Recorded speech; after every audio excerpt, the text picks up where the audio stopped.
Hey everyone, welcome to Beyond Curry Leaf. Today, my mom-in-law and I are making her tabri recipe. Let's get started. We will be using 2 containers of ricotta cheese, and it's hard to tell, but the third container in the center has non-fat milk powder.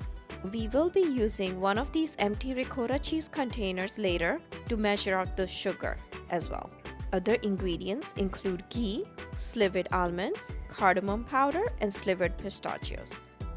My mom-in-law is making this recipe in a Tupperware container which is meant for microwave use. You can use any microwavable dish you have. The only thing is that try to use something that is not super heavy.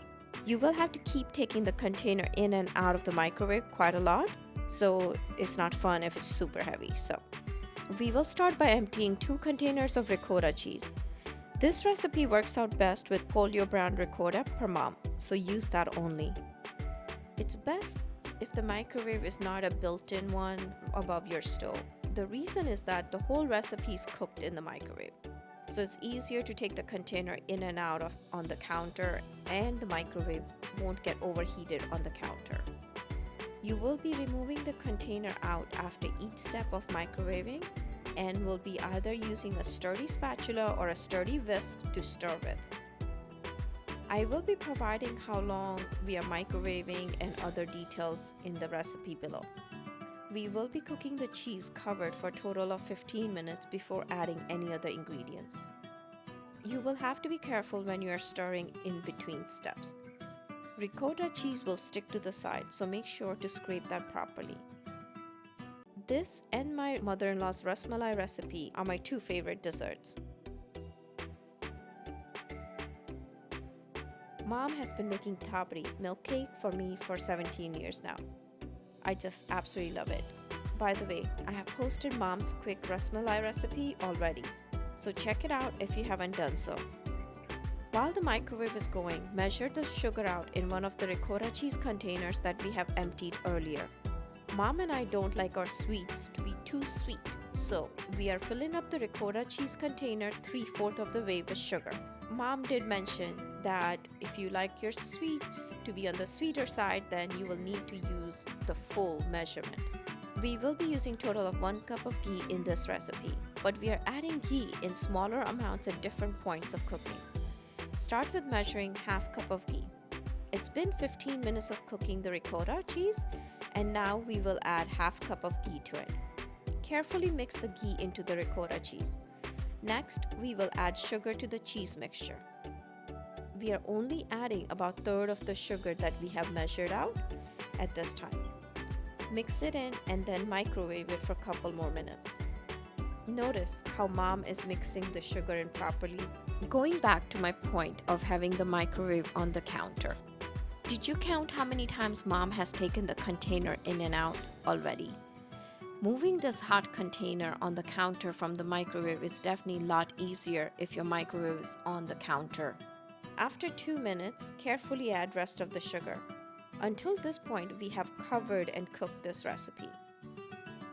After adding the sugar, we will be cooking this recipe uncovered. This is very important, so make sure you don't cover it up now. Mom cooked the ricotta cheese for a total of 10 minutes from the first time she added the sugar. She started with 2 minutes and then added the rest of the sugar, mixed it in, and then cooked uncovered for 4 minutes and then additional 4 minutes. It's important that you don't overcook the mixture after adding the sugar. Mom has warned that cooking for too long at this point will lead the tabri, the milk cake, to be tough, kadak as she calls it. As you can see, it's boiling. Break it up gently with the whisk. Then we will add half the amount of non-fat milk powder. We had previously measured a full empty container of ricotta cheese with the milk powder. Mix everything together. After adding the non-fat milk, we should only be putting the mixture into the microwave for 1 minute at a time. We were feeling brave, so we put it in for 2 minutes and it overflowed at the last 15 seconds. First thing is, I should have been watching the mixture in the microwave more closely after adding the milk powder. I could have caught it in time to prevent it from overflowing. It takes longer, but it needs to be cooked 1 minute, mix and repeat until it browns. We had only added half the amount of non-fat milk powder, so now we will add the remaining in and mix it. You will have to add 1/4 cup of ghee at this time as well. Mom said that it's hard for her to mix in all the non-fat milk powder at one time, so she separates it by 2 to 3 minutes. Thabri is also known as milk cake or fadelo dudno halvo, so it's known by a few different names in Gujarat. My mother-in-law calls it tabri, and that's how I have came to know it, so that's what I'll be calling it. Traditionally, tabri is made from cow's milk, lemon juice, ghee, and sugar on a gas stove. This method also takes a very long time to make, and you end up stirring more frequently when you're making it on the stove using the milk. Polio brand ricotta cheese is also made from cow's milk, and it gives the grainy texture to our milk cake. And by using this microwave method, we don't have to constantly stir it either. It's definitely less work compared to cooking it the traditional method on stove with milk. Also, when you cook it on the stove with the milk, you're more likely to get burnt with the splatter when you're stirring after adding the sugar step in that. Taste is great either ways, you guys. So I say, let's take the easier route when making the milk cake, the tabri. After cooking the mixture for about 10 minutes, 1 minute at a time, of course, Mom is adding 1/4 cup of ghee as the mixture is looking dry. Remember, we added half cup of ghee earlier, then another 1/4 cup, and now we are adding the final 1/4 cup of ghee. Meanwhile, spray a baking sheet with non-stick cooking spray or apply ghee on it. You might be able to increase the microwave cooking time to 1.5 minutes at this point, and then possibly to 2 minutes as the mixture is drying further. By the way, wanted to let you know that I could have shortened this video, but I really wanted to show how the consistency is changing and the color is changing. So that's why this video compared to my other ones is a little bit longer. But it's very important to me that if even one person is making this recipe, then they see the details of the mixture as it's cooking. So I hope you can bear with me and watch the full video and maybe someday make the recipe.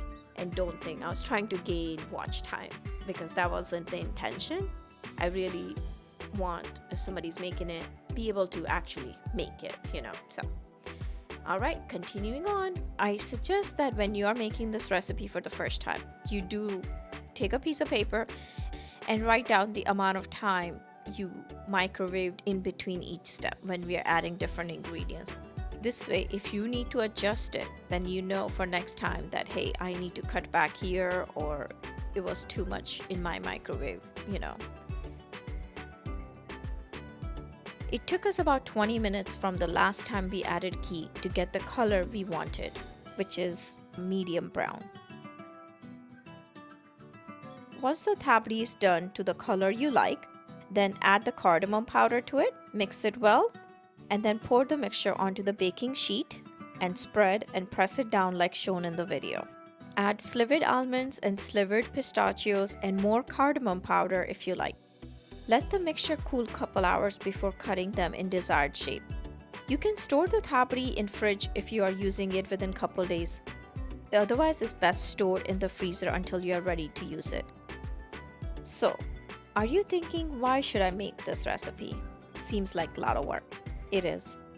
It's not an easy recipe by no means. Completely agree on that. But it is so delicious. Like, super yummy, you guys. You have to try it. If you make this recipe once, I am certain that you will love it and make it again and again for your friends and family. So, even if you don't make it, at least now you know if you ever want to make it, you can. It's not impossible. Give this recipe a try and let me know how you like it. Take care.